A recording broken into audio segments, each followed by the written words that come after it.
Dutangiye batwereka umugore n'umugabo. Umugabo ari kubwira umugore ko agiye gukora urugendo, gusa umugore ari kurira amusaba kutamusiga wenyine.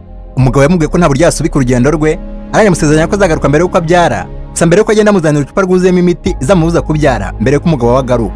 Umugabo yahise afata inzira aragenda, umugore yanjye atangira gutegereza umugabo we. Imyaka myinshi iragenda irahita, umugore akirya ya miti nta gakuru k'umugabo we.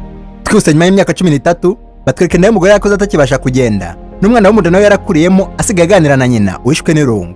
Aho kanya umugore se mvurusa kwanza arangije asohoka yishimye agira ngo umugabo we ugarutse, gusa akigera hanze atungurwa no gusanga ipusi yafashwe n'imigozi. Umugore wari umaze iminsi atarya ahita yica atangira kuyirya. Ku mugoroba batwereka umugore ndi bumere n'abari gutaka, agiye kureba muri cya gicupa cye cy'imiti asanga yamushiranye ahita atangira kwigaragura. Umwana uri mu nda yumvisha uburyo nyina ari gusufura birangiye munanira kwihangana, abonye nta bundi buryo ahita yica nyina atangira kwambara umubiri we. Nyuma batwereka umwana wambaye umubiri wa nyina ari gukora isuku ahantu hose. Ku mugoroba nanone warangiye yicara hanze atangira gufata akayaga.